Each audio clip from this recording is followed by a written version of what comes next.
আসসালামু আলাইকুম স্যার।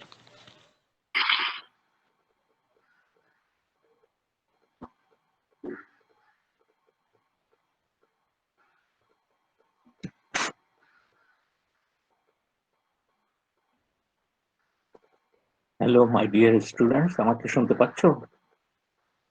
জি স্যার, শুনতে পাচ্ছি স্যার। আচ্ছা, এখন পর্যন্ত দেখতে পাচ্ছি যে 12 জন তোমরা জয়েন করেছো। তো আমরা স্যার আর আরো কয়েক আরো আরো জয়েন করবে স্যার। তাহলে আম, আমরা আর 5 মিনিট অপেক্ষা করি, 11টা 35-এ শুরু করি। Okay sir, okay sir.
welcome, my dear students.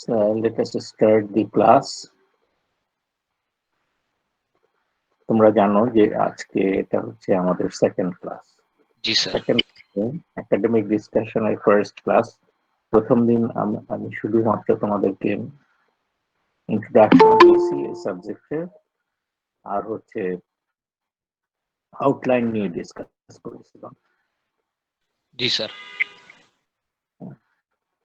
তো আমার মনে হয় যে প্রথম ক্লাসটা অনেকেই হয়তো মিস করে থাকতে পারো, যে জন্য আমি ভাবছিলাম যে ফার্স্ট লেকচারটা তোমাদের সাথে শেয়ার করে দিব, যাতে তোমরা যারা মিস করেছো তারা শুনে নিতে পারো। ভিডিও লেকচার যেটা রেকর্ড করেছি সেটা আমি তোমাদের সাথে শেয়ার করে দিব, ফার্স্ট লেকচারটা শুধুমাত্র। Okay sir. তো হ্যাঁ, আজকে আমরা টেক্সটে যাচ্ছি। Let us start the discussion of PowerPoint slide দিয়ে শুরু করব। PowerPoint slide শুরু করি, এখান থেকে শেয়ার করে করলে আমাদের জন্য সুবিধা। চ্যাপ্টার তোমাদের সাথে কিন্তু আমি শেয়ার করেছি, সেটা তোমাদের কাছে আছে কপি। যখনই তুমি সময় পাবে তখনই তুমি দেখে নিবে। Okay sir.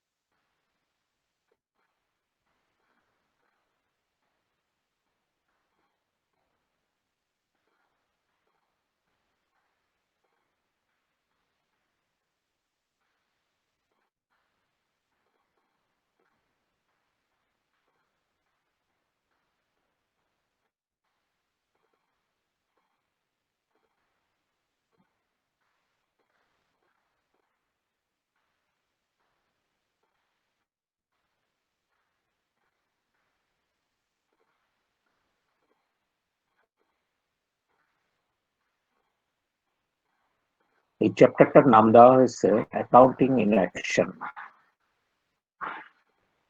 Accounting in action বলতে যেটা বুঝি সেটা হচ্ছে যে অ্যাকাউন্টিং একটা অত্যন্ত রিয়েলিস্টিক সাবজেক্ট।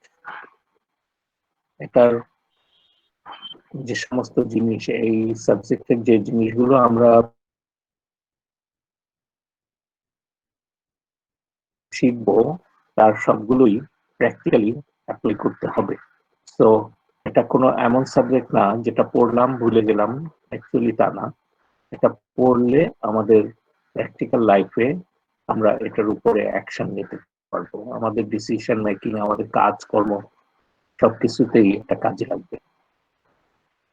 তবে একটা কথা বলে রাখি যে এমন না যে এই কোর্স নিতে চাচ্ছি মানে হচ্ছে যে আমি অ্যাকাউন্টিং এই সাবজেক্টে মেজর করব, কিংবা আমি অ্যাকাউন্টেন্ট হিসেবে আমার ক্যারিয়ার গড়ে আমি চার্টার্ড অ্যাকাউন্টেন্ট হবো, ম্যানেজমেন্ট অ্যাকাউন্টেন্ট হবো, তা কিন্তু না।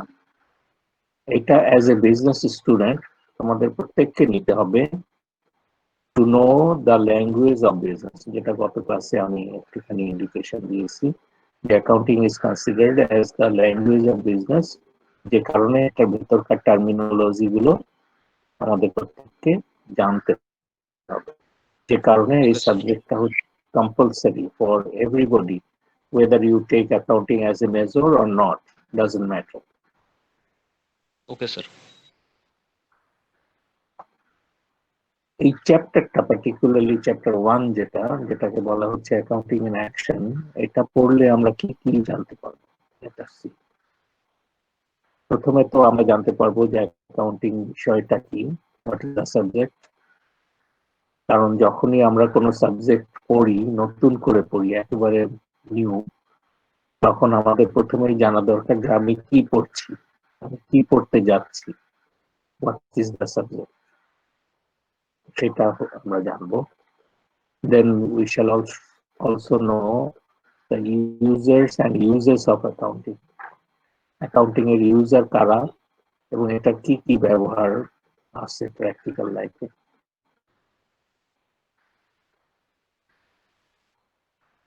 আমরা আরো জানতে পারবো why ethics is a fundamental business concept applied in accounting, ethics যেটার সাথে মরালিটির সম্পর্ক আছে, নীতিবান হওয়া, অনেস্টির প্রতি শ্রদ্ধা থাকা, অনেস্ট হওয়া, রাইট রং এর মধ্যে ডিফারেন্স করা, এই জিনিসগুলো আমাদের এই অ্যাকাউন্টিং এর সাথে খুব ঘনিষ্ঠভাবে জড়িত।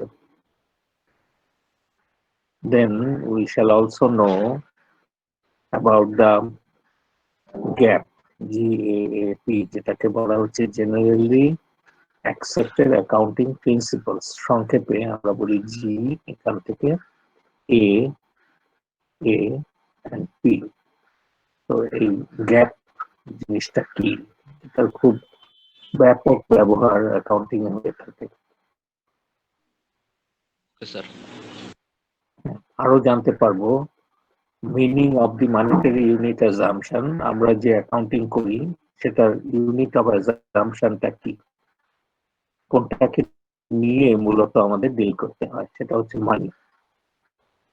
আরেকটা অ্যাজাম্পশন হচ্ছে আমাদের ইকোনমিক এন্টিটি অ্যাজাম্পশন, এবং ইকোনমিক এন্টিটি বলতে আমরা কি বুঝি এটাও আমরা জানবো। আমরা আরো জানবো যে বেসিক অ্যাকাউন্টিং, এটার যে বিভিন্ন কম্পোনেন্ট আছে, তিনটা component, asset, liabilities and ownership, সেগুলো কি আমরা তাও জানবো। আমরা আরো জানবো analyse the effect of business transactions on the basic accounting equation. Basic accounting equation যেটা আমরা শিখবো সেটার উপরে ট্রানজাকশন হলে তার এফেক্ট কি হয়। And we shall also understand the 4 financial statements that are prepared. 4টা ফিনান্সিয়াল স্টেটমেন্ট আমরা তৈরি করে থাকি, এই 4টা ফিনান্সিয়াল স্টেটমেন্ট কি, কেন তৈরি করি, কিভাবে তৈরি করি, সেটাও আমরা এখান থেকে জানবো। Okay sir.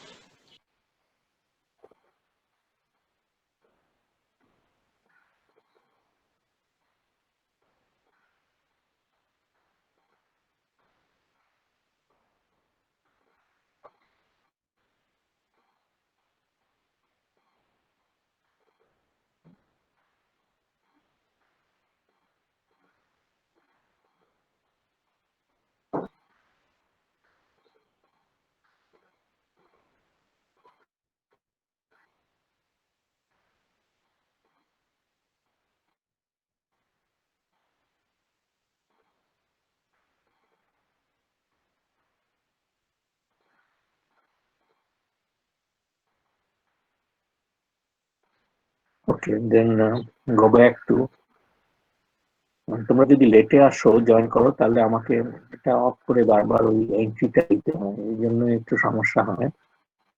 তোমাদের বন্ধুদেরকে বলো যে লেটে এন্ট্রি নিতে গেলে স্যারের লেকচার ডেলিভারিতে সমস্যা হয়, তো try to join in the beginning, ঠিক আছে? জি স্যার। আচ্ছা, প্রথমেই আসি অ্যাকাউন্টিং এর ডেফিনিশন, যেটা বলা হচ্ছে, আমরা জানি অনেকেই অ্যাকাউন্টিং পড়েছি, অ্যাকাউন্টিং জানি, এইভাবে আমরা ক্লেম করি যে নো অ্যাকাউন্টিং, বাট লাস্ট ক্লাসে আমি বলেছি যে আমাদেরকে নতুন ভাবে এটা শিখতে হচ্ছে। এখন অ্যাকাউন্টিং কে বলা হয় it's an information system. Information system হচ্ছে অ্যাকাউন্টিং এর ডেফিনিশনের পার্ট, এবং এটা কি করে, অ্যাকাউন্টিং যা করে সেটা হচ্ছে identifies, records and communicates the economic events.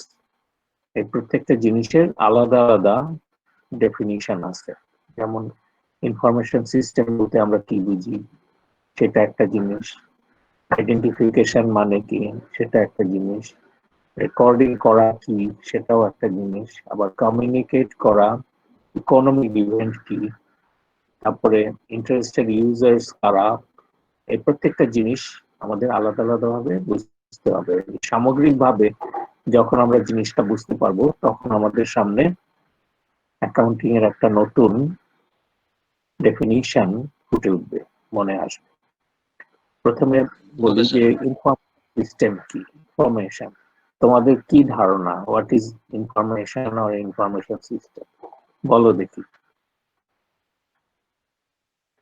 G sir, sorry sir, information system sir. Information, শুধু সিস্টেম বাদ দাও, ইনফরমেশন যখন আমি বলবো যে ইনফরমেশন কি, তোমার মনে কি ধারণা আসে যে এটা এই জিনিস? ইনফরমেশন বলতে স্যার কোনো তথ্যকে বোঝায় যেটা আমরা একজনের থেকে পাবো।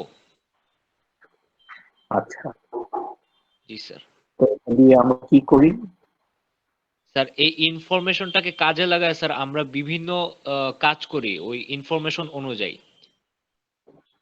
মানে ডিসিশন মেক করি জি স্যার, জি স্যার। স্পেসিফিক্যালি। এখন তুমি বুঝতে পারছো যে ইনফরমেশন আমরা ডিসিশন মেক করার জন্য কাজে লাগাই। তো ইনফরমেশনের কোথা থেকে information pi, what information sources? Information pi sir, ধরেন স্যার আমরা একটা বই থেকে ইনফরমেশন পেতে পারি, শিক্ষকের থেকে ইনফরমেশন পেতে পারি, বা আউটসাইড অনেক জায়গা আছে যেরকম যেখান থেকে আমরা ইনফরমেশন পেতে পারি। হুম, যেমন আমাদের সব মনে আসছে না কোথা থেকে মূলত ইনফরমেশন গুলা পাওয়া যাবে। মানে আমাদের এই ইনফরমেশন সাবজেক্টটাই এরকম যে এটার ব্যাপারে আমাদের প্রত্যেকেরই নলেজ খুব ঝাপসা। তো দু একটা জিনিস আমি যদি বলে দেই, যেমন ধরো আমরা নিউজ পেপার থেকে ইনফরমেশন পাই, রাইট? জি স্যার। ইউটিউব থেকে ইনফরমেশন পাই, জি স্যার। ফেসবুক থেকে ইনফরমেশন পাই, জি স্যার, পাই। রেডিও টেলিভিশন চ্যানেল যেটা আমরা শুনি, বাসায় অনেক সময় দেখি, সেখান থেকে ইনফরমেশন পাই। জি স্যার। এই ইনফরমেশন পেলে আমাদের কি লাভ? স্যার ইনফরমেশন আমাদের লাভ পেলে স্যার, স্যার লাভ এটাই হয় স্যার, আমাদের যে কাজটা করব স্যার ওই কাজটা করতে আর কি আমাদের জন্য সুবিধা হয়, একটু সহজ হয়ে যায়। যেমন আমি একটা যদি কিছু না জানি স্যার, ওটার ইনফরমেশন যদি আমি পেয়ে ধারণা নিয়ে কাজ করি, আমি 50% আমি আগাইতে পারবো কাজটা। এই জন্য sir information important sir. Very good, quantify করে দিচ্ছে যে 50%। আসলে 50% জানি না রাখি না, কিন্তু information is very very vital. যেমন দুই একটা উদাহরণ দিচ্ছি। তো ছোটখাটো ইনফরমেশনও কিন্তু আমাদের কাজে লাগে, মানে নট অলওয়েজ, সবসময় যে কাজে লাগবে তা না। কিন্তু ইনফরমেশন সম্বন্ধে আমরা যেটা বলি, অফিসিয়ালি যেটা বলি, ইনফরমেশন ইজ অ্যান অ্যাসেট। এটা একটা সম্পদ। জি স্যার।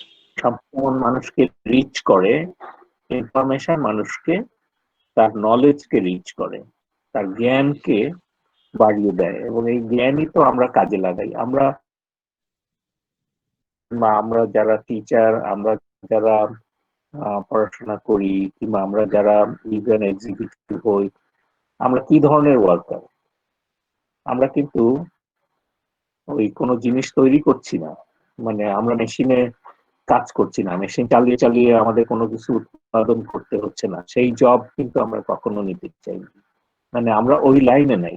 ওই ভালো অবশ্যই, কিন্তু আমরা কি করছি, আমাদের নলেজ অর্জন করে আমরা হচ্ছে, আমাদেরকে বলা হয়, ইদানিং কালে আমাদেরকে বলা হয় নলেজ ওয়ার্কার। জি স্যার। মানে আমরা হচ্ছে নলেজ ওয়ার্কার। নলেজ কাজে লাগিয়ে পরে আমরা একটা জায়গায় যেখানে আমরা এমপ্লয়েড হই, কিংবা আমরা যদি কোনো এন্টারপ্রিনিয়র হই, তাহলে সেটাকে আমরা চালাই। তো নলেজকে কাজে লাগাতে হয়, এবং এই নলেজকে বাড়াতে হলে আমাদের যা করতে হবে ইনফরমেশন, বিভিন্ন জিনিসের ইনফরমেশন। সেটা সাবজেক্ট রিলেটেড ইনফরমেশন হলে আমার ডাইরেক্ট কাজে লাগবে, আর সাবজেক্ট রিলেটেড না হলেও আমার নলেজ বেস বাড়বে, আমি অনেক হাই লেভেল পার্সন হয়ে যাব। মানে তাকে বলা হয় যে if I know more, I am better than others. খেয়াল করো আমি কি জি বলছি। স্যার। জি স্যার। যদি বেশি জানি অন্যদের চাইতে, তাহলে আমি ওদের চাইতে ভালো। এটাই তো বিভিন্ন জি স্যার। জায়গায় গেলে এমপ্লয়াররা কি করে, তোমার নলেজ বেসটা কত ডিপ সেটা জানার চেষ্টা করে, তাই তো? জি তার স্যার। মানে তোমার কত ইনফরমেশন আছে, সেটা সাবজেক্ট রিলেটেড হোক কিংবা সাবজেক্ট নন রিলেটেড হোক, তোমার কাছে কত ইনফরমেশন আছে এটা বের করে আনার চেষ্টা করে। এবং তারা যদি দেখে যে you are very much knowledgeable, তোমার নলেজ লেভেল হাই, তাহলে তারা তোমাকে একেবারে সাদরে নিয়ে নিবে এবং তোমার কর্মজীবনেও তো চাইতে বেশি জানো এই কারণে। Okay sir. এখন এইটা ছোটখাটো ডিসিশন মেকিং এও আমরা কাজে লাগাই। যেমন আমি একটা উদাহরণ দিই, আমার সাথে আমি গল্প করি, মাঝে মাঝে গল্প বলি একটা। এটা হচ্ছে আমার দুই ছাত্র ছিল, যাদের একজনের সিজিপিএ ছিল 3.16, আরেকজনের ছিল 3.67।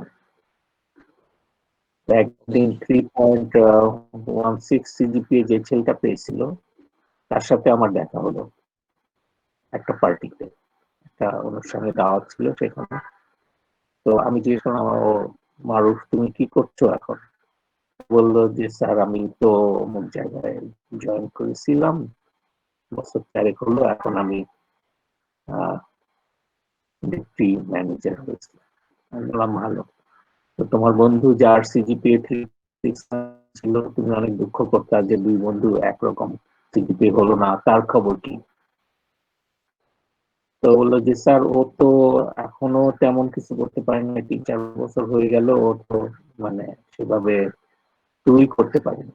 আমি বললাম ব্যাপার কি, কেন এরকম হলো, আর তুমি বা কিভাবে ডেপুটি ম্যানেজার হয়ে গেলে? তো বললো না স্যার, আসলে শুরুতে যে ঘটনাটা হয়েছে যে আমরা যখন রেজাল্ট বের হলো তারপরে আমি নিউজ পেপার দেখে অ্যাড অ্যাড দেখে অ্যাপ্লাই করেছি, তারপরে আমার ইন্টারভিউ নিয়ে আমাকে ওরা ভালো মনে করেছে বলে নিয়ে নিয়েছে। আমি বললাম ওর খবর কি? তো বললো ও তো অ্যাডও দেখে নাই, নিউজ পেপারও পড়ে না, জানে না। তো ও পরে আমাকে বলে তুই আমাকে বললি না। আমি বললাম যে আমি তো তোকে এগুলো বলার কথা না, তুই নিজেই তো জানিস, তোর তো দেখা উচিত ছিল। তো এই যে নিউজ পেপার অ্যাডভার্টাইজমেন্টের যে ইনফরমেশন, যে একটা জব ওপেনিং আছে, নতুনদেরকে নিচ্ছে অ্যাপ্রেন্টিস হিসেবে, এবং সেখানে একটা সুযোগ আছে, তারা এক্সপেরিয়েন্স চায়নি, এখানে অ্যাপ্লাই করে দেখি, এইটা নিউজ পেপার থেকে যে ইনফরমেশনটা পেলো, এইটা কাজে লাগিয়ে ওই মারুফের জীবন সম্পূর্ণই বদলে গেল। সে এখন ডেপুটি ম্যানেজার। আর একজনের কি হলো, ভালো সিজিপিএ নিয়েও সে কিন্তু এখনো ঘুরে বেড়াচ্ছে ভালো জবের সার্চে। জি স্যার। তাহলে এই যে ডিফারেন্সিয়েশনটা হলো, দুজনের মধ্যে যে ব্যবধান ক্রিয়েট হলো, এটা হচ্ছে because that boy had no information, ওর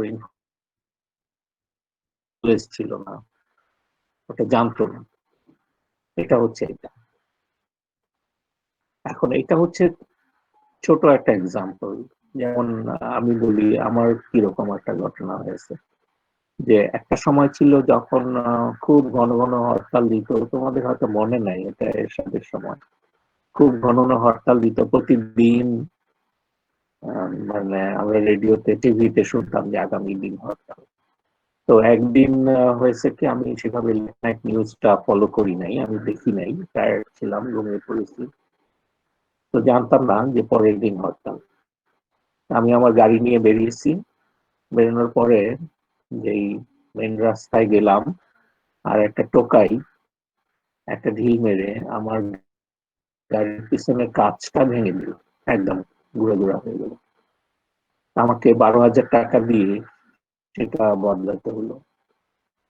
এখন এই যে আমার যে গচ্ছা গেল 12,000, এটা বিকজ যে আমার কাছে ওই ইনফরমেশনটা ছিল না যে আজকে হরতাল। যদি ইনফরমেশন থাকতো আমি কি করতাম? আমি বের হতাম না, অবশ্যই বের হতেন না স্যার। হতাম না, কোনো অবস্থাতে হতাম না, আর আমার এই 12,000 টাকা লস হতো না। তাহলে দেখো, ব্যক্তিগত পর্যায়ে এরকম বড় বড় ক্ষতি হতে পারে, বড় ক্ষতি, ছোট ক্ষতি, হতে পারে, because we may not have the information. তো এই ইনফরমেশনকে আমরা এইভাবে কাজে লাগাই যে to make some decision, vital decision which May save my money, which May gain me, আমাকে লাভ এনে দিতে পারে, আমার টাকা সেভ করতে পারে, এরকম বহু ইনফরমেশন হতে পারে। সেটা আমার ব্যক্তিগত জীবন হবে। এখন কর্পোরেট লাইফে কি, আমরা তো ব্যক্তিগত জীবন নিয়ে সাবজেক্ট করি না। This accounting is not for my personal life. যদিও তুমি যদি অ্যাকাউন্টিং এর নলেজ থাকে তোমার ভালো, পার্সোনাল লাইফেও তুমি দেখবে অন্যদের চাইতে এগিয়ে যেতে পারবে, because you can. But that is not the matter. এটা ম্যাটার না। ম্যাটার হচ্ছে যে তোমাকে কর্পোরেট সেটিং এ জিনিসটাকে চিন্তা করতে হবে। You need to think of a big corporate organization. পৃথিবীতে যেরকম বড় বড় কর্পোরেট অর্গানাইজেশন আছে, তাদের কি ইনফরমেশন নিড, ইনফরমেশন আর এগুলোর সঙ্গে চিন্তা করতে হবে। ধরো অনেকগুলো মাল্টিন্যাশনাল হয়তো তোমরা দেখো আশেপাশে, কিংবা তোমরা জানো, দু একটা নাম বলো দেখি।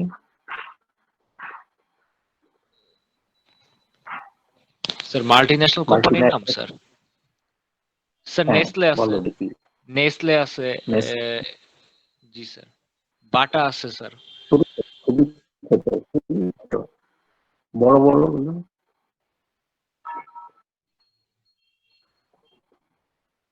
বড় যেমন হচ্ছে যে তোমার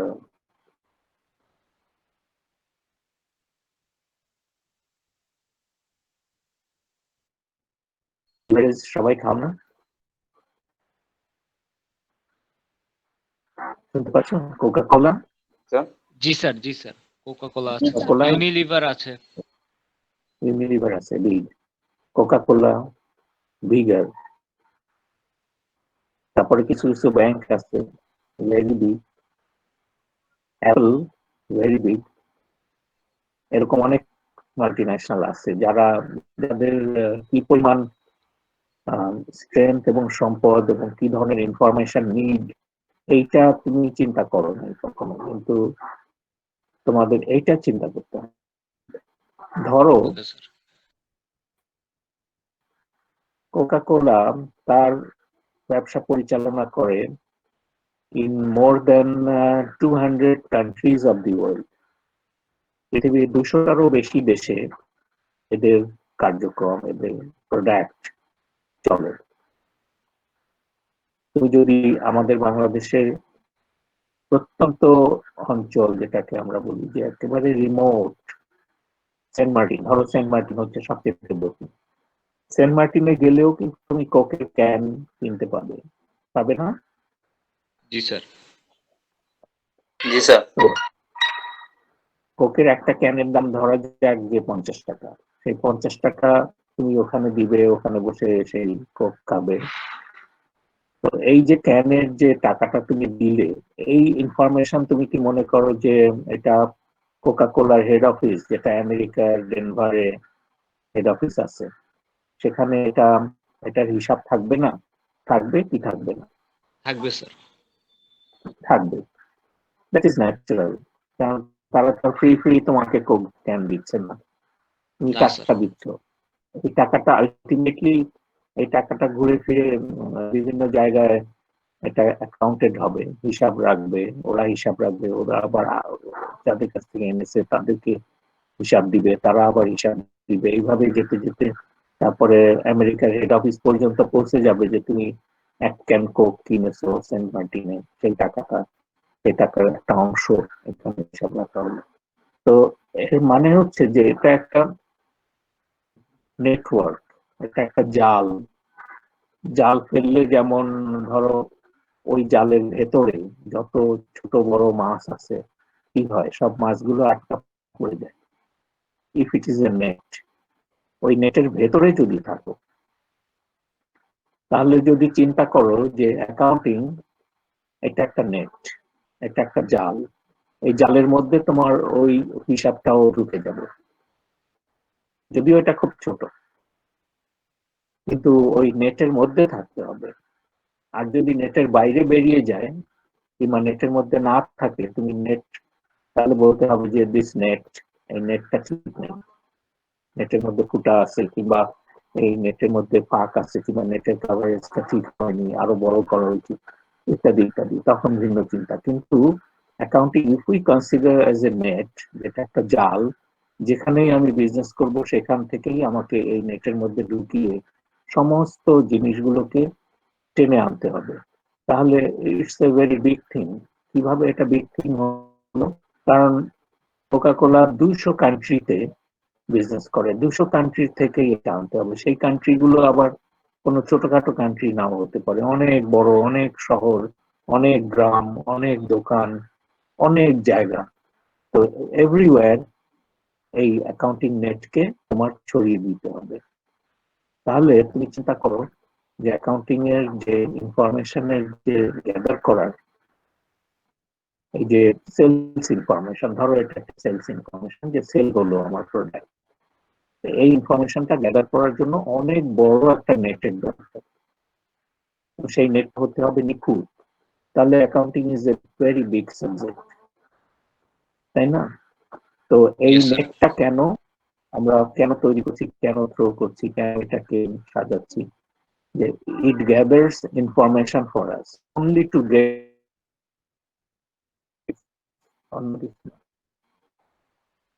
এই হচ্ছে বড় বড় ইনফরমেশন। মনে করো যে এই ইনফরমেশন গুলো কর্পোরেট হাউস গুলো ইউজ করে তারপরে কিরকম বড় বড় ডিসিশন নিতে পারে। যেমন কোকা-কোলা যদি চিন্তা করে যে অস্ট্রেলিয়াতে সিডনি শহরে তার প্রোডাক্ট গুলো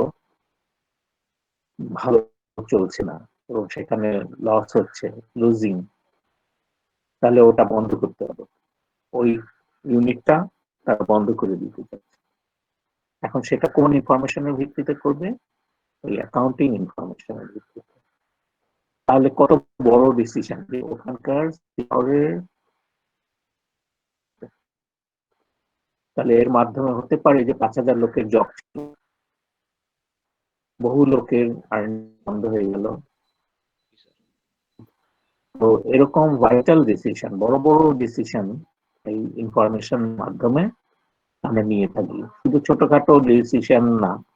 যেমন মারুফ যেমন অ্যাপ্লাই করেছিল একটা সিম্পল, তাই না, Yes, sir. অ্যাডভার্টাইজমেন্ট দেখে কাগজ apply, it's a very simple personal action.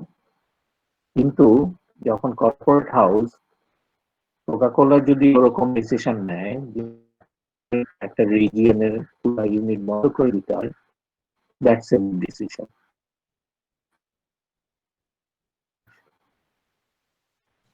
Okay, sir. এখন অ্যাকাউন্ট ইনফরমেশন আমি বলছি না, আমি বলছি যে ঠিক আছে অ্যাকাউন্টিং ইনফরমেশন কি আমরা কি দেখবো, এমনি ইনফরমেশন নিয়ে আলোচনা হচ্ছিল।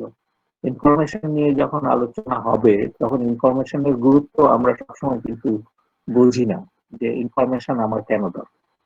আমি বেখবর থাকলেই বা কি, আমি না জানলাম, but it page, it page in both wedge. তোমার যেমন লাভ হতে পারে এটা জানলে, আবার না জানলে লস হতে পারে বিরাট ধরনের। একটা ঘটনা তোমরা জানো, পৃথিবীতে জানারই কথা, না জানলেই বরং, আমেরিকাতে যখন ওই যে টুইন টাওয়ার ধ্বংস হলো, এই ঘটনা আমরা জানো যে টুইন টাওয়ার Yes, sir. ধ্বংস হয়েছিল, জি যে স্যার, জি স্যার। সন্ত্রাসী সেই সন্ত্রাসী হামলা যে হবে, এই ইনফরমেশনটা কিন্তু আমেরিকান গভর্নমেন্ট তাদের যে মূল গোয়েন্দা agency FBI, federal Yes, sir. Bureau of investigation, এই এফবিআই এর কাছে এই ইনফরমেশনটা কিন্তু ছিল না। তো তলায় তলায় কিন্তু এই ধরনের একটা মানে ষড়যন্ত্র চক্রান্ত সবকিছুই হচ্ছিল অনেকদিন থেকে। কয়েকজন লোক কয়েকজন সন্ত্রাসী তারা পাইলট ট্রেনিং নিল অনেকদিন ধরে, তারা অনেক আগে প্লেনের টিকিট কাটলো এই রুট থেকে এই রুটে যাবে, এবং তারা বোর্ড করলো, তারপরে উপরে জবরদখল করে প্লেনটাকে চালিয়ে নিয়ে, দুটো প্লেনগুলো চালিয়ে নিয়ে ওরা দুটো টাওয়ার তার মধ্যে ঢুকে গেল, এবং একটা নিখুঁত প্ল্যানিং। এটা মনে করো যে ওরা কাগজে কলমে এই প্ল্যানিংটা করেনি, অনেক দিন, অনেক বৈঠক, অনেক সিটিং, অনেক মিটিং করে এই প্ল্যানটা করেছে। এমনি এমনি হয়নি, হঠাৎ করে যে হয়ে যাবে কোনো প্ল্যান এটা ছিল না। পড়ছিলাম যে একজন ফিচার লিখছিল, একজন আমেরিকান, দুঃখ করে সে এরকম একটা কথা লিখছে যে যদি কেউ, খেয়াল করো কথাটা উনি কি লিখেছিলেন, বলেছেন যে যদি কেউ এই সন্ত্রাসী হামলার ইনফরমেশন, উনি ইনফরমেশন কথাটা ইউজ করেছেন, ইনফরমেশন আমেরিকান গভর্নমেন্টের এজেন্সিকে হাফ এন আওয়ার আগে, আধা ঘন্টা আগে যদি জানিয়ে দিতে পারতেন, হাফ এন আওয়ার ব্যাক, তাহলে এই এত বড় সন্ত্রাসী হামলা এবং এত বড় দুর্ঘটনা হতে পারত না, হতো না। আধা ঘন্টাই যথেষ্ট ছিল। 20 মিনিটস ওয়াজ মোর দেন এনাফ। যে ওখানে যে এয়ার বেস আছে, সেই এয়ার বেস থেকে জেট প্লেন এসে, মানে ফাইটার প্লেন এসে ওই প্লেন দুটোকে ফায়ার করে নামিয়ে দিতে পারতো। অর্থাৎ তখন শুধুমাত্র যাত্রীদের জীবন যেত, কিন্তু টাওয়ার দুটো বেঁচে যেত, এবং ধ্বংস হওয়াতে আনুমানিক লোক মারা গেল, পৃথিবীর ইকোনমিতে ধস নেমে গেল, crore crore, billion billion, trillion trillion ডলারের ব্যবসা বাণিজ্য হারালো, লস হলো, দেশে দেশে যুদ্ধ বেঁধে গেল, আফগানিস্তান, ইরাক ধ্বংস হয়ে গেল, মানে এত কিছু হলো, এখনো সেটার এফেক্ট চলছে। জি স্যার। তোমরা খেয়াল করো যে পৃথিবীর বড় বড় এয়ারপোর্টে আগে আমি যখন যেতাম, কোনো ধরনের চেকিং সেরকম একটা ছিল না, শুধু পাসপোর্ট হাতে ধরিয়ে দিলে পাসপোর্ট দেখতো, দেখে ভেতরে চলে যেতাম। কোনো ওই যে আর্ট ছিল না, কোনো ধরনের স্ক্যানিং ছিল না, জুতা খোলা লাগতো না, প্যান্টের বেল্ট খুলতে হতো না, মেটাল ডিটেক্টর ইউজ হতো না, কিন্তু হোল লাইফ পাল্টে গেল বিকজ অফ দিস ইভেন্ট, এই যে এই ঘটনাটা। এবং সেটা ওই আমেরিকান লেখক নিউজউইকে তিনি কি দাবি করছেন? তিনি দাবি করছেন যে শুধু একটা ইনফরমেশন ছিল না বলে। উনি আরো লিখেছেন, যদি কেউ ইনফরমেশনটা দিতে পারত, হাফ অ্যান আওয়ার আগে দিতে পারত, তাহলে আমেরিকান গভর্নমেন্ট তাকে মিলিয়ন মিলিয়ন ডলার পুরস্কার দিত, কিন্তু সেটা হয়নি।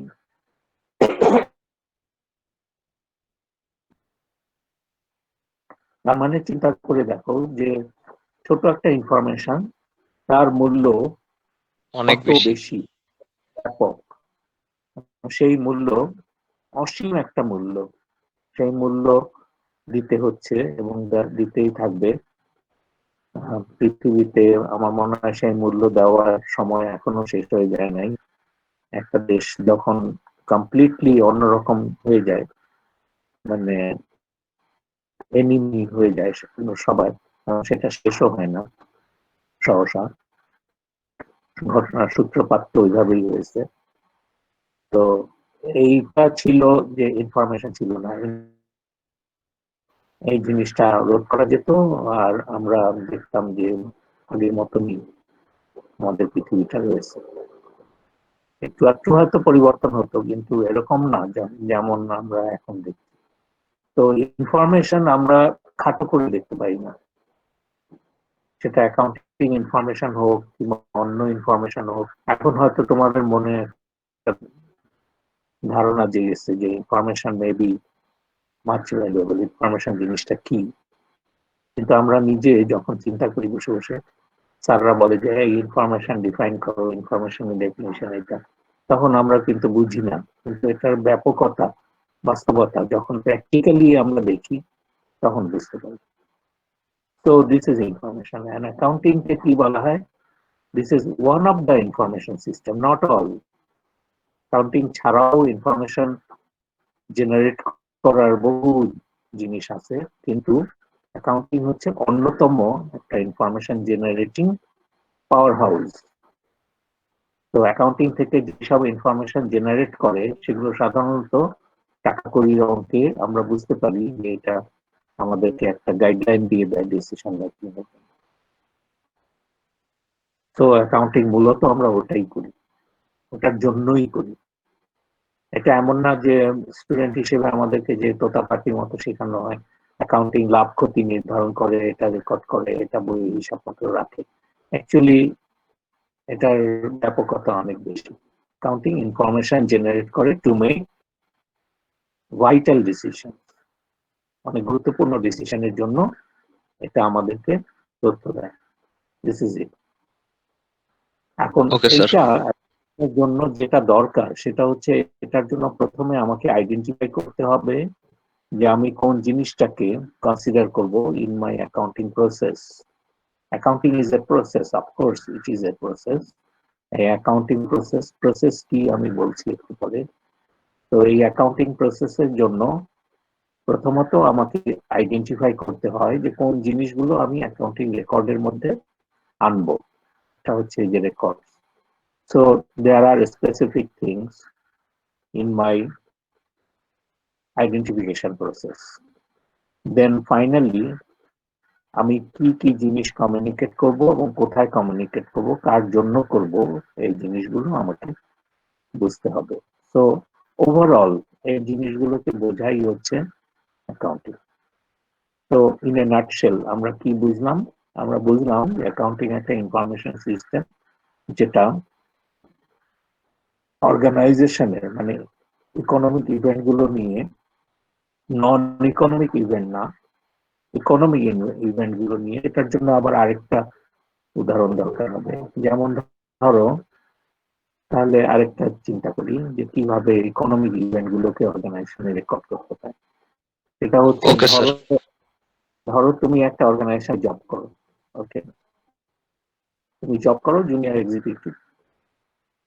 একদিন সকালে গিয়ে দেখলে যে ওই অর্গানাইজেশনের ফাইন্যান্স ডিরেক্টর উনি মারা গিয়েছেন। তো সবাই খুব বিমর্ষ, মানে শোক চলছে। এখন প্রশ্ন হলো আমাদের অ্যাকাউন্টিং অফিসটা যেটা রয়েছে অর্গানাইজেশনে, তারা কি এটাকে রেকর্ড করবে হিসাবের খাতাপত্রে যে ফাইন্যান্স ডিরেক্টর মারা গিয়েছে? The answer is no. এখন তুমি প্রশ্ন করতে পারো যে এত বড় একটা ইভেন্ট, এত বড় একটা লস হলো অর্গানাইজেশনে, অ্যাকাউন্টিং ডিপার্টমেন্ট চুপচাপ বসে আছে, এটাকে রেকর্ড করছে না কেন? এটা হচ্ছে এই যে এটা হচ্ছে নন ইকোনমিক ইভেন্ট। খেয়াল করো কি বললাম, নন ইকোনমিক মানে জি, স্যার। ইকোনমিক যেটা কথাটা আছে। আমার কার্সর দেখতে পাচ্ছ? জি স্যার, দেখতে পাচ্ছি স্যার। ইকোনমিক মানে যেটার সাথে অর্থকরীর সংশ্লিষ্টতা আছে,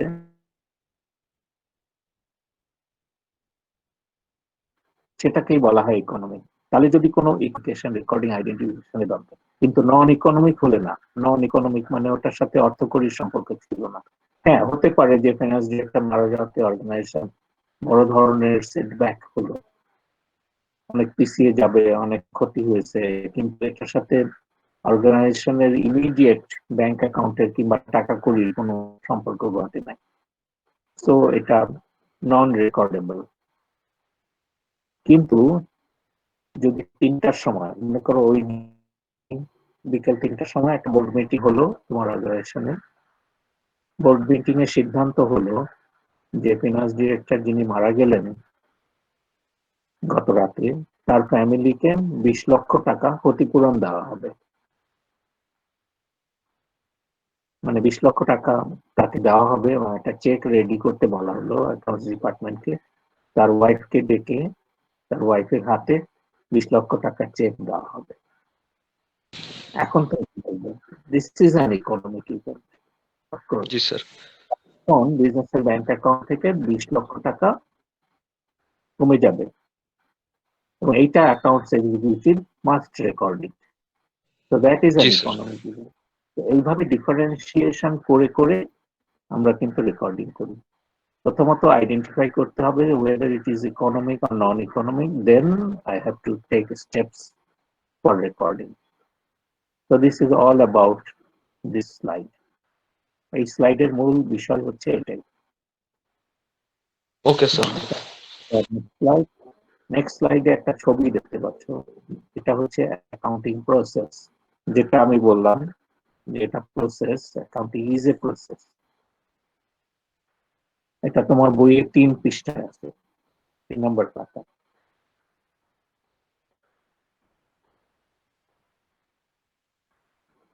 পেজ 3, যারা বই জি খুলে স্যার, বসছো পেয়েছি স্যার। পেয়েছো না, পেজ 3 তে দেখো এই ছকটা আছে, ডায়াগ্রামটা আছে। এখানে তোমাকে খুব সংক্ষেপে বোঝানো হয়েছে দি হোল অ্যাকাউন্টিং প্রসেস। প্রথমত আমরা জেনে নেই যে প্রসেস কি। প্রসেস আমরা শুনি, সবসময় আমরা শুনি যে এই প্রসেস ওই প্রসেস, কিন্তু আমাদের মনের মধ্যে প্রসেসকে ডিফাইন করা নাই। অ্যাকচুয়ালি প্রসেস কি? প্রসেস হচ্ছে এমন কিছু অ্যাক্টিভিটির সমন্বয়, মানে অ্যাসিমিলেশন অফ সাম অ্যাক্টিভিটিস। সাম সাম মানে অনেকগুলো অ্যাক্টিভিটির একটা সমন্বয়, সেটাকে বলা হয় প্রসেস।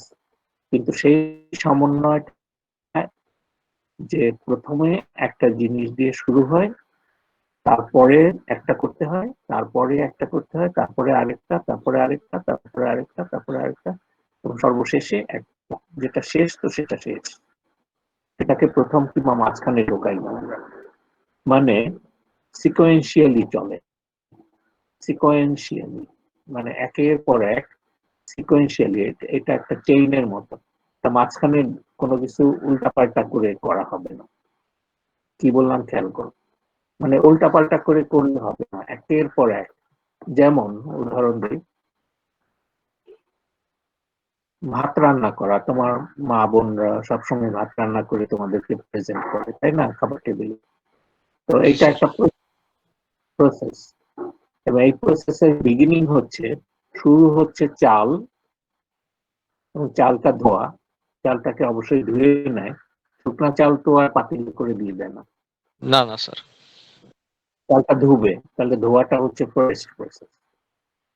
আর তোমাকে এন্ড প্রসেস হিসেবে কি, গামলায় করে বেড়ে তোমার ডাইনিং টেবিলে দিচ্ছে, কিংবা প্লেটে করে বেড়ে ডাইনিং টেবিলে দিচ্ছে, একেবারে মানে যাতে তুমি খেতে পারো, সফট সফট রাইস। তো ওটা হচ্ছে জি এন্ড। স্যার। তো এই হচ্ছে বিগিনিং, চাল ধোয়া, আর ওটা হচ্ছে এন্ড।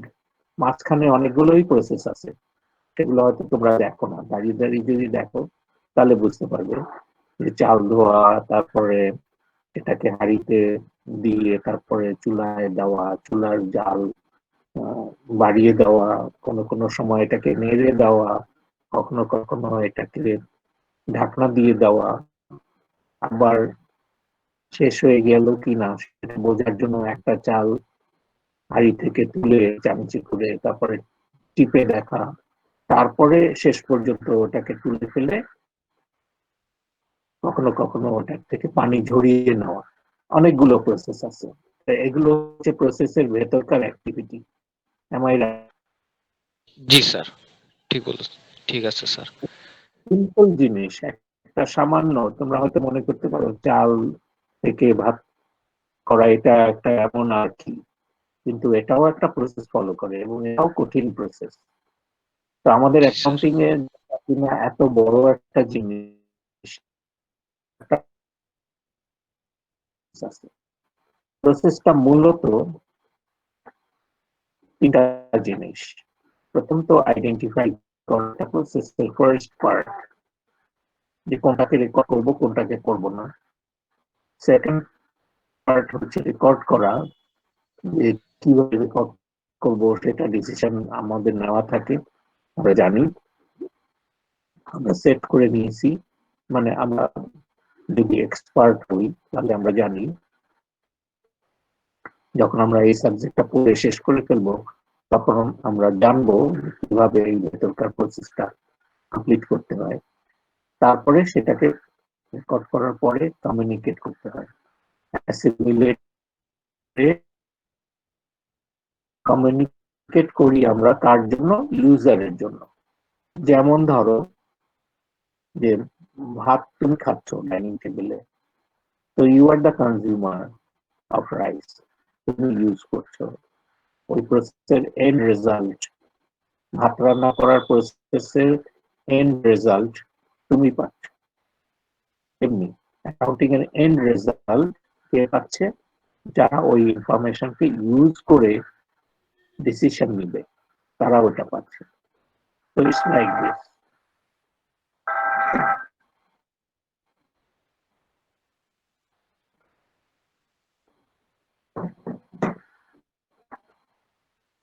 তারপরের স্লাইডে যাচ্ছি,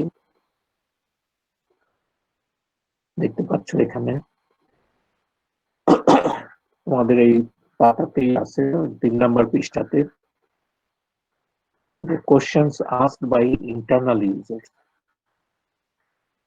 এখানে যে ইউজারদের কথা বললাম, যে এই যে ইউজার্স যেটা লেখা আছে, ইউজার দু রকম হতে পারে, এক্সটার্নাল ইউজার্স, ইন্টারনাল ইউজার্স। একদল ইউজার অর্গানাইজেশনের ভেতরে থাকে, ইন্টারনাল, তারা হচ্ছে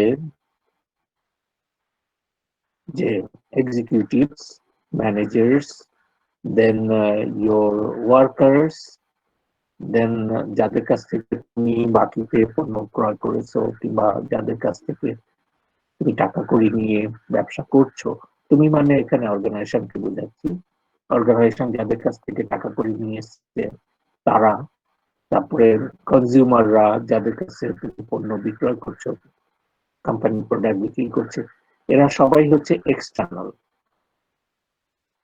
সরি, এদের ভেতরে অনেকেই আছে ইন্টারনাল, অনেকেই আছে এক্সটার্নাল।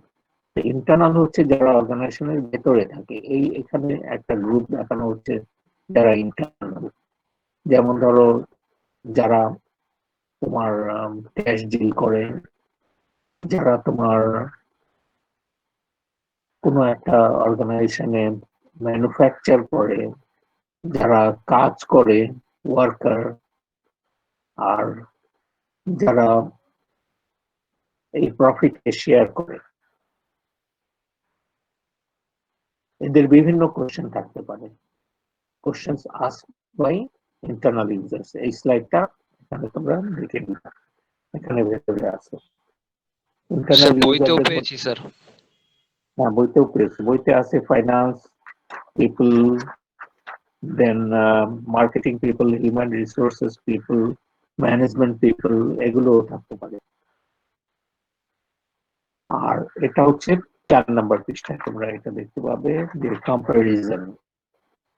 এক্সটার্নাল ইউজার যারা হয় তারা সাধারণত কোম্পানির এই ইনফরমেশন গুলোকে অন্য কোম্পানির ইনফরমেশনের সাথে কম্পেয়ার করে, তুলনা করে, কম্পেয়ার করতে থাকে। They always compare how his or her own organization is doing in comparison with the others. এখানে যেমন দুটো XYZ tires and ABC tires. Which one is big? Which one is more profitable? Which one is less profitable? Which one is more strong? Which one is less external user করে থাকে। আরেকটা হচ্ছে যারা কোম্পানিকে ধার দিয়েছে টাকা, পণ্য সাপ্লাই দিয়েছে বাকিতে, তারা সব সময় সার্চ করতে থাকে যে কোম্পানি তাদের এই টাকাটা দ্রুত ফেরত দিতে পারবে কিনা।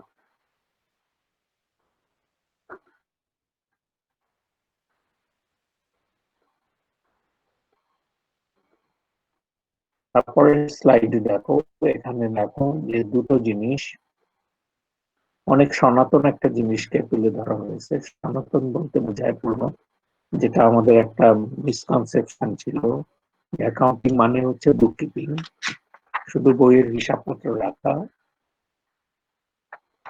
কিন্তু আসলে accounting is not only bookkeeping. Bookkeeping is called as রাখাকে হয় বুককিপিং। এটা হচ্ছে ওয়ান পার্ট অফ অ্যাকাউন্টিং। এখানে দেখো, কিন্তু প্রকৃত অ্যাকাউন্টিং, মডার্ন অ্যাকাউন্টিং এটা কি মিন করে? এটা তো বুককিপিং কে ইনক্লুড করে, অবশ্যই বুককিপিংটা আছে, but it includes much more. এছাড়াও এটা আরো অনেক জিনিসকে এখানে কনসিডার করে। ইট ইনক্লুডস মাচ মোর, যেমন ডিসিশন মেকিং এর ছিল, বুককিপিং এ কোনো ডিসিশন মেকিং এর ব্যাপার নাই, ইনফরমেশনের ব্যাপার নাই, কিন্তু অ্যাকাউন্টিং এ ইনফরমেশন, ডিসিশন মেকিং এই সবগুলোকে একসাথে কনসিডার করা হয়। বুককিপিং দিয়ে যা শুরু। তো আগে যেটা আমরা বুককিপিং বলতাম সেটা কিন্তু শুধুমাত্র একজন ইন্টারমিডিয়েট জ্ঞান সম্পন্ন নলেজের ছেলে কিংবা মেয়েই করতে পারে। বাট ট্রু অ্যাকাউন্টিং যেটা বলে accounting, it can be performed only by a business executive having the BBA, MBA degrees and also maybe higher degrees in accounting. তারাই শুধু টোটাল অ্যাকাউন্টিং ফাংশনকে পারফর্ম করতে পারে, কিন্তু বুককিপিং ফাংশনটা একজন ইন্টারমিডিয়েট নলেজ সম্পন্ন ছেলে কিংবা মেয়ের পক্ষেই পারা সম্ভব, because it's only one part of accounting and the accounting begins with bookkeeping. কিন্তু এটা অল্প দূরে যায়। তারপরের পার্টটা হচ্ছে টোটাল জিনিসটাই হচ্ছে accounting to generate information for decision making. এটাই মনে রাখতে হবে। Okay sir. Now we come to accounting profession. প্রফেশনের দিকে আসি। প্রফেশনের ব্যাপারটা তোমাদের বইয়ে কোন জায়গায় আছে সেটা দেখাচ্ছি।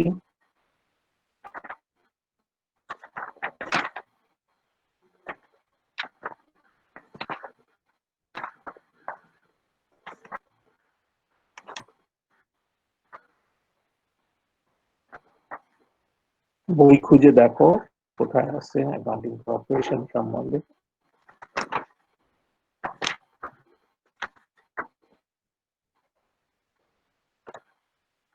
হচ্ছে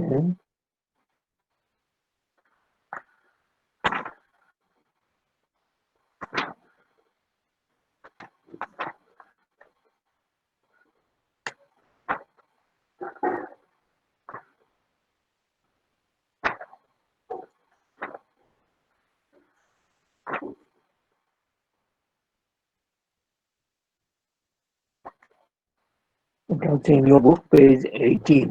এটাকে একটু অন্য জায়গায় লিখেছে। পেজ 18 এ দেখো, 18, 19,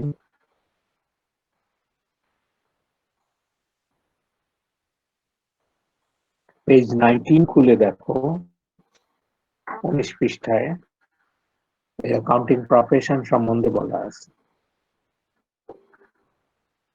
পেজ তো তোমরা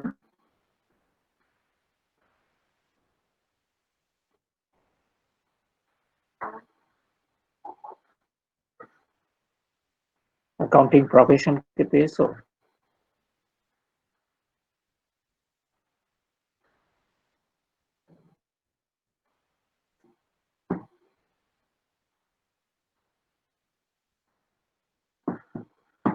শুনতে পাচ্ছ আমাকে? জি স্যার। স্যার এখানে তো 4টা পয়েন্ট আছে, public accounting, private accounting, government আর ফরেনসিক অ্যাকাউন্টিং স্যার। রাইট, এই স্লাইডে 4টা নাই, 3টা আছে। ফরেনজিকটা নতুন, আমি বলেছি।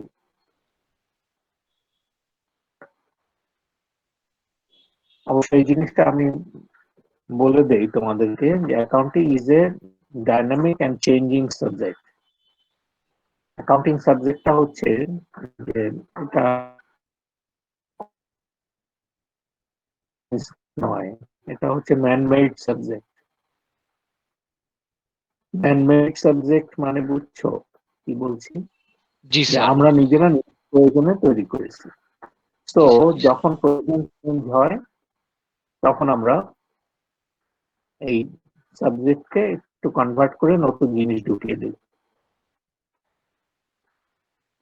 এমনও হতে পারে যে নেক্সট এডিশন অফ দি বুক যখন আমরাও পুরনো এডিশন ফলো করছি, হয়তো দেখা যাবে যে নতুন এডিশনের বইয়ে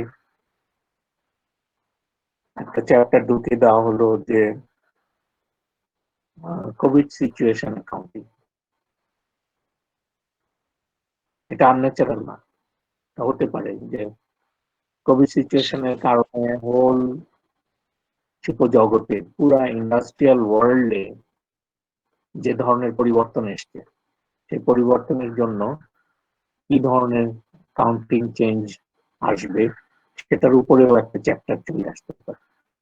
মানে এটা আমি যেটা বুঝাইতে চাচ্ছি সেটা হলো যে মানুষের প্রয়োজনের স্বার্থে মানুষ এই সাবজেক্টটাকে চেঞ্জ করবে, কারণ এটা আমাদেরই তৈরি, মানুষেরই তৈরি সাবজেক্ট। তাহলে এখন তোমাদের মনে প্রশ্ন জাগতে পারে, মানুষের তৈরি সাবজেক্ট বলতে স্যার আপনি কি মিন করছেন? আমি এটাই মিন করছি যে এটার সাথে সায়েন্সের সাবজেক্টের অনেক ডিফারেন্স রয়েছে। সায়েন্সের সাবজেক্ট গুলো মানুষের তৈরি না, ওগুলো হচ্ছে প্রকৃতির সৃষ্টি।